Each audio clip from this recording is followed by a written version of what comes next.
In the deafening silence of a moonlit night, a new parent becomes haunted by a disembodied cry, a soft, desperate wail for help echoing through their home. Each night grows more unsettling as the cries lead them down a dark path, revealing a tragic story of loss and desperation. Brace yourself, for what lies ahead is a chilling tale that will grip your soul and leave you questioning the nature of grief and the boundaries between this world and the next. It was a quiet evening when Lily, a new mother, finally began to adjust to the rhythm of parenthood. Her baby, Tommy, had just fallen asleep, and she sat in the living room, the comforting glow of a lamp flickering around her. The house felt peaceful and ordinary night, but as the clock struck midnight, a heart-wrenching cry erupted through the silence. Initially dismissing it as her imagination, Lily was jolted awake when it came again, a plaintive wail, calling for help, and it seemed to be coming from inside her home. Her heart raced. Was someone hurt? She approached Tommy's crib, checking on her sleeping baby, who remained blissfully unaware of the haunting call that tugged at his mother's heart.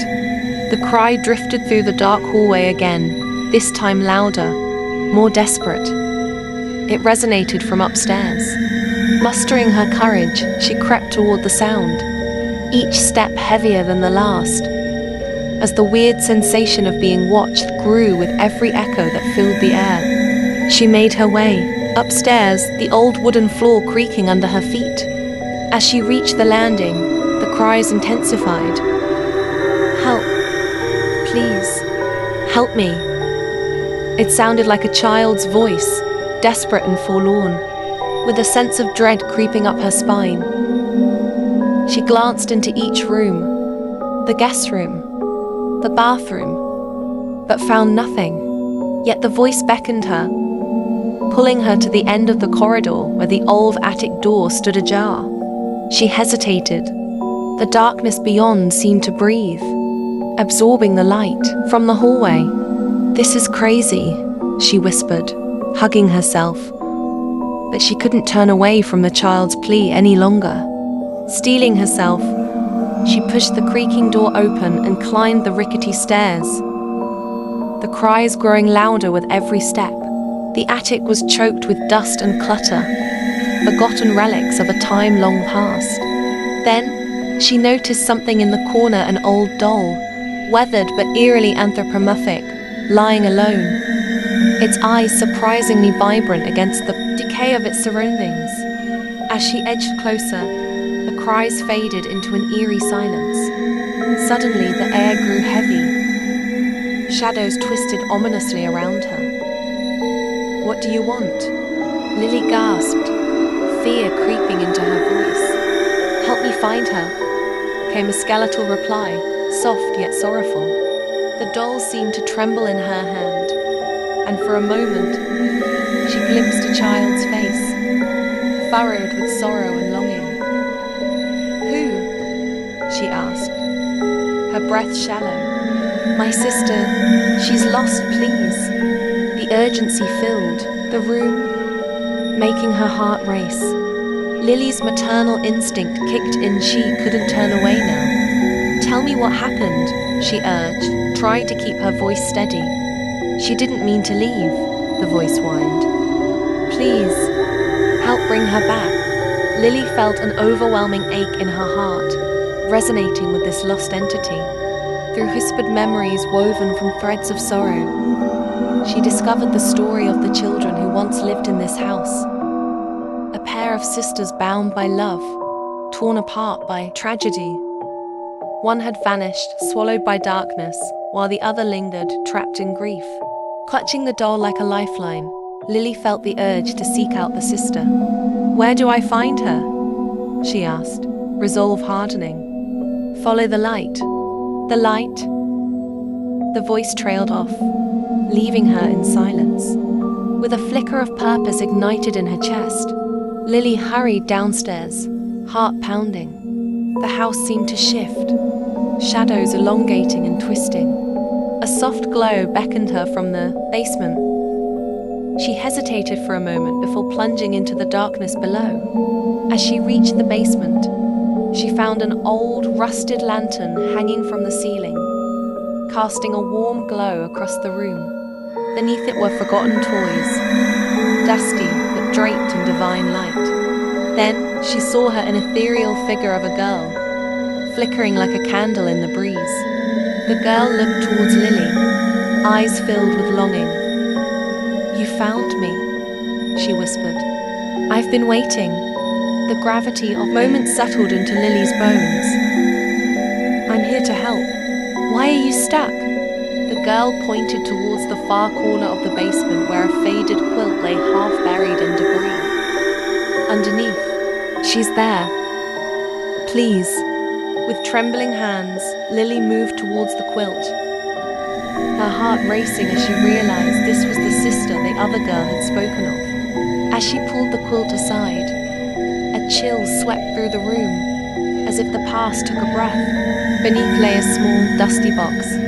Lily hesitated, fear creeping up her spine, but the girl's eyes urged her on.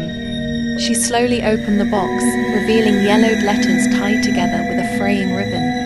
Unfolding the top letter, she began to read, her eyes racing over the words. The letters told a heartbreaking tale, a story of sisters who had shared everything, only to be torn apart by tragedy. As she read the last letter, sorrow gripped her heart. It was as if she was piecing together fragments of a shattered love. The girl's spirit flickered beside her, and tears brimmed in her eyes. "I can't leave without her," she sobbed. "She's afraid." The desperate plea ignited a fierce determination inside Lily. "We will find a way, I promise." Just then, the atmosphere shifted, the heavy silence warped into unsettling tension. The basement grew colder as shadows clawed at the edges of the lantern's light. "No, leave," the girl cried out suddenly. The walls reverberated with a menacing growl, as if the very house was warning them. Lily could feel a sinister presence swirling around her, pressing in with a force that made her bones ache. "We have to hurry," she urged, gathering her courage and focusing on the girl's spirit. "Where is she? Tell me how to save her." "The heart of the darkness," the girl whispered frantically. "It's in the walls." With that ominous clue, Lily confronted the weight of sorrow and fear. She pounded her fists against the nearest wall, desperation clawing at her throat. "I won't leave you," she shouted. And in that moment, she felt the other sister's spirit ripple through the air, mingling with the girl beside her. A low rumble pierced the basement as the house shuddered. It was now or never. She called upon every ounce of her courage, her voice piercing through the oppressive darkness. "You are not alone. We will find you. Please let her go." The air thickened as the spirits joined her cry, a harmonized wail of lost hope and yearning, echoing through the basement. And then the darkness surged forward, manifesting as a shadowy figure, a twisted embodiment of grief and sorrow. It howled anger and despair creeping into every corner of the room as Lily stood her ground. "Enough!" she shouted, her voice unwavering. "Your hold on them ends now." The energy in the room shifted as if in response to her defiance. Light burst forth from the lantern, bathing everything in brilliant radiance that pushed back the consuming darkness. The figures of the sisters began to shimmer, becoming clearer, more defined. And in that moment, Lily saw their connection, bound by love, yet shackled by grief. Together, the girl whispered alongside her sister, reaching a delicate hand toward the shadows. The darkness lunged, but the combined strength of their bonds burst forth, illuminating the basement in a brilliant light. Lily felt the weight lift, spilling warmth and tenderness through the air, cleansing the despair that lingered. The sisters began to dissolve into the light, reinforced by the empathy transcending time and pain. "Thank you." Their voices echoed in harmony, lightening the heaviness of the night. Just like that, they were gone, leaving behind a heartwarming warmth that enveloped Lily. The air grew still, the malevolent force dissipated, and the basement seemed to breathe a sigh of relief. With a heavy heart but a light spirit, Lily climbed back up the stairs, the whispers of their gratitude echoing in her mind. As she entered the living room, she felt a soothing calm settle over the house. Tommy stirred in his crib, peaceful at last, as the haunting cries faded into a memory, leaving behind the love that never truly dies.